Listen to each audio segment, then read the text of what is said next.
All right, so it's Danny Flexen here for Seconds Out. Delighted to be joined by the new IBO super-bantamweight champion Shabaz Masoud. How you doing, mate? Yeah, I'm good, thank you, mate. How are you doing? Yeah, good. Have you come down off that high of winning the fight with Liam Davies just yet?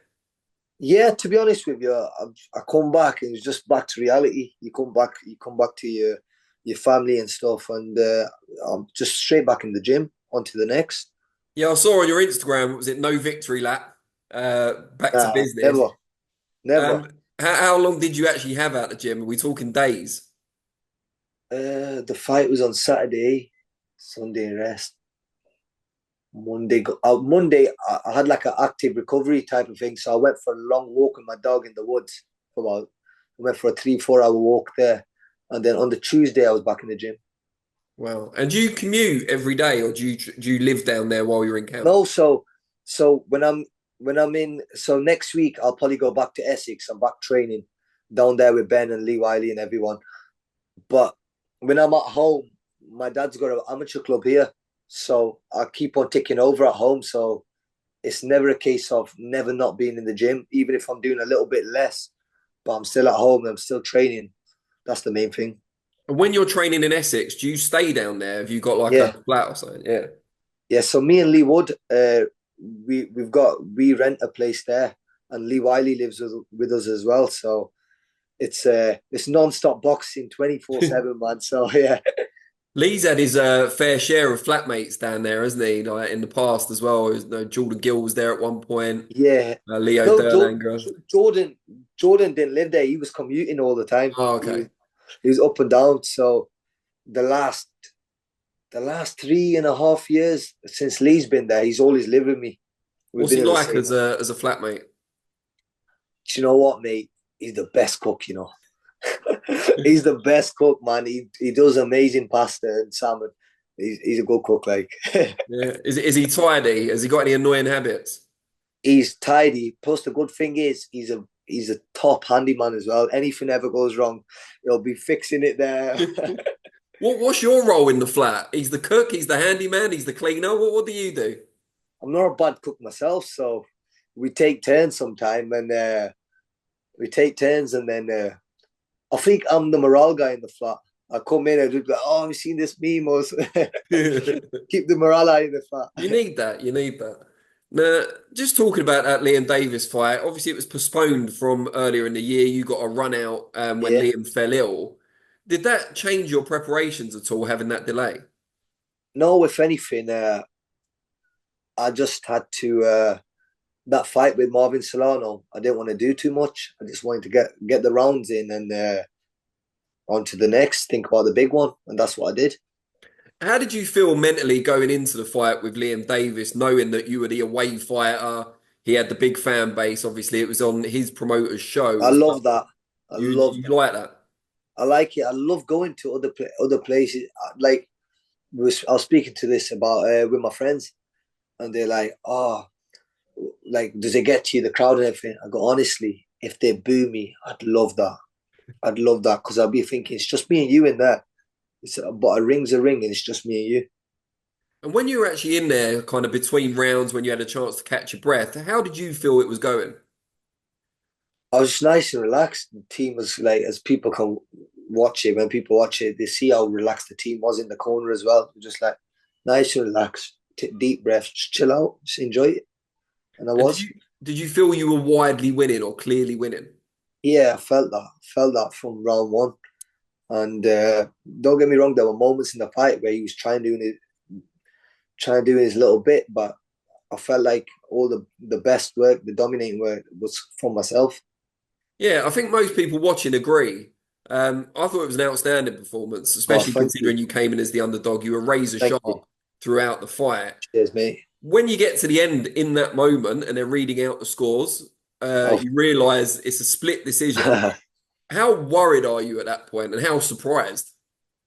do you know what? I was like, what? I was a bit shocked, but then I was thinking in my head, I was like, nah, God ain't gonna do this to you. Like, I've been through too much. I worked too hard. And then when they read on the new, I couldn't care about that split. it does put a bit of a downer on it, but at the same time, as long as the like boxing people understand and they know.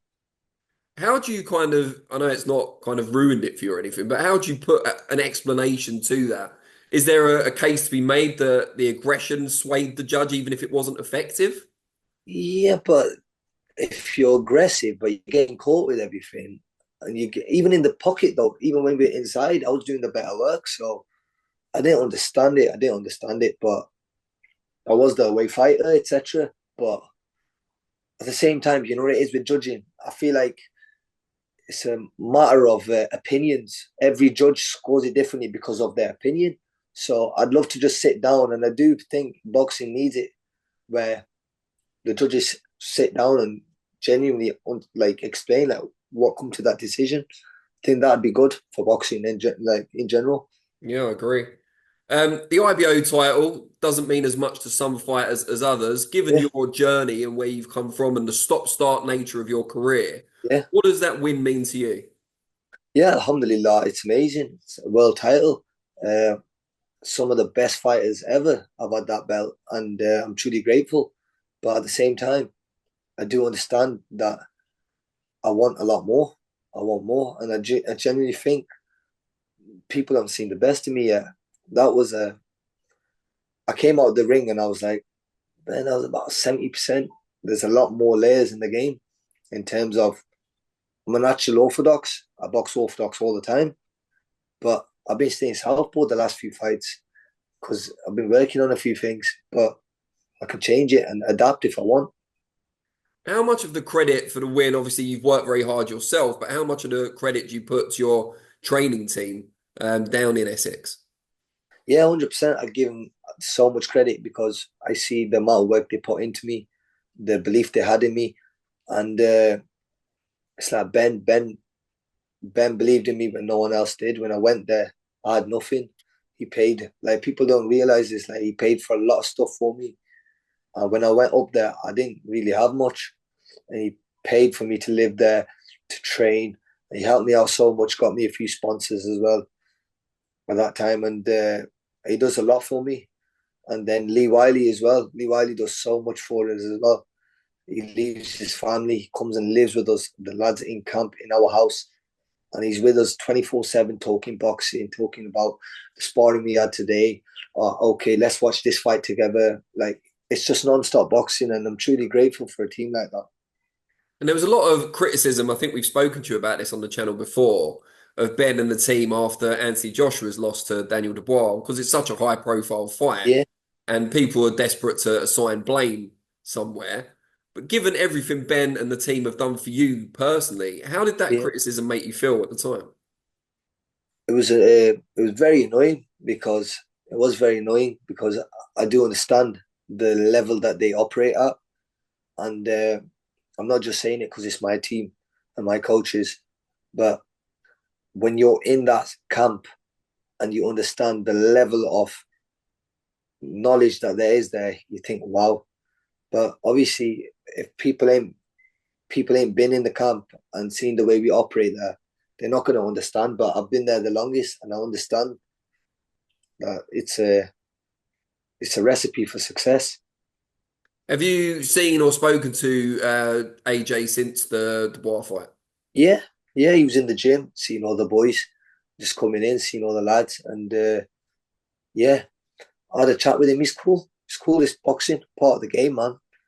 And yeah, credit to him, man. Honestly, credit to him because a lot of people, when they had that much success the way he has, they won't be thinking about titles and being even better and trying to develop. But he's a student of the game, and I respect that about him. How much has his influence done for you since he joined the gym? Yeah, massive, massive. One of the best things, his character. Honestly, his character is amazing. The amount of success he's had and the way he carries himself, you're like, wow.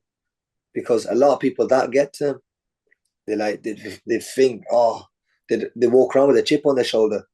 He doesn't treat anyone any different to the way he is. He just treats everyone so good, respectful, gives you advice, gives you tips. It's amazing. Oh, great stuff.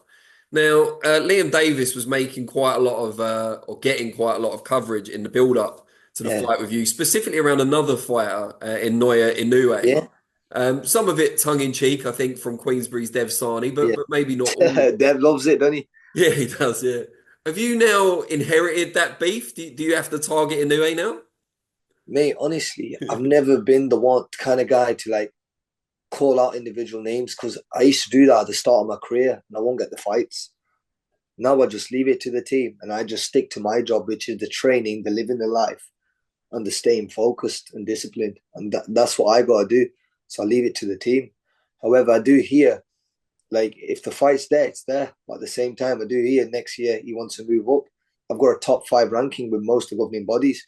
So, like, I don't mind whatever the team say goes.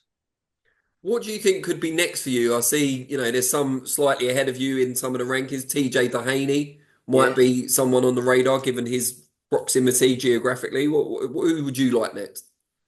Mate, I'm like I said, I've called out names before and it's never happened. But it's one of them. Whatever the team sit down and say is gonna go.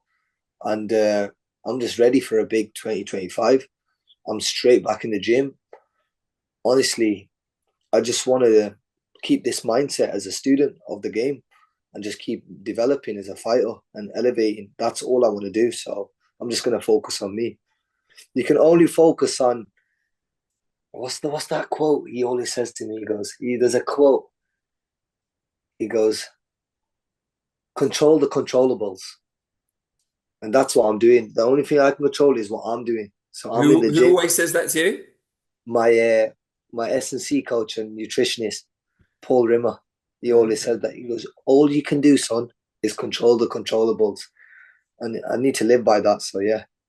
So I do want to ask you to focus on another person just for a minute, and that's your dad, who first took you to the Yeah. gym at the age of 6, I believe, Yeah. after finishing night 6. I shifts. was 5'6".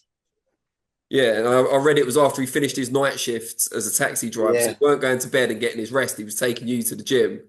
What's it meant to him, you achieving this and getting to the pinnacle? Honestly, he's been over the moon. Honestly, he's been so happy. And I'm truly grateful that he's got to see this. Like my dad grabbed me after the fight and he was like, son, even if something happened to me tomorrow, I'd be content that I'm happy what you've done in life. And I was like, Dad, there's plenty more to come. Don't worry about that.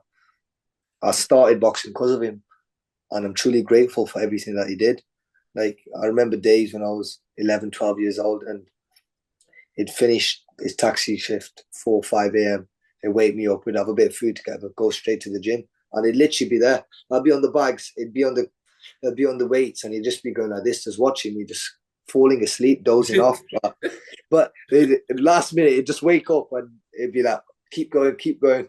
But it's one of them. I'm truly grateful. And if I keep doing what I'm doing, I can change his life. And you said there about there's plenty more in the tank. You said earlier it was 70% against Liam Davis. What Yeah. areas should we be looking for that you feel you can still improve in? I feel like I'm developing still. Like I've never. The best thing about boxing is you can always work on something and you can develop on something. And if ask anyone, I've been like a student of the game for years. I always believe in the 1%, 1%, 1%, and that's what pays off eventually. And I feel like looking up to the kind of fighters I look up to, your Andre Wards, your Floyd Mayweathers, your Crawfords, them kind of guys, they've lived like that for years and years, and that's why they had so much success. I read somewhere that your hero growing up was Nassim Hamid, but He surely was, you're a bit he really was. because you're a lot younger than me, and he was my hero growing up. Do you know what? My dad used to have a video of Nas versus Steve Robinson. So when normal kids would be watching cartoons, I'd just be watching that non-stop, non-stop, non-stop. And then the documentary come out, Natural Born Thriller. I don't Oh know if yeah, I you remember remember that. it. I used to start and Nas was standing there with he had the Cleto rays on and they come on fire in the actual in the clip. And all I remember like was that years ago. And honestly, man, I just watched that over and over and over. And that was the reason I started. Great stuff. Just before I let you go, one final one. You're known as the Maverick, which I think Yeah. is a great nickname. Who gave it to you? One of my old pals, he said, he goes, "You're a bit different. Your style's different. The way you are is different." He goes, "The Maverick." I was like, "Maverick Masood." I was like, "Yeah, we could work with that. That's nice." But yeah, I like the name. I like the name. Great stuff. Mate, I really appreciate your time. Again, great performance. It was a pleasure Thank to you, watch. Davies.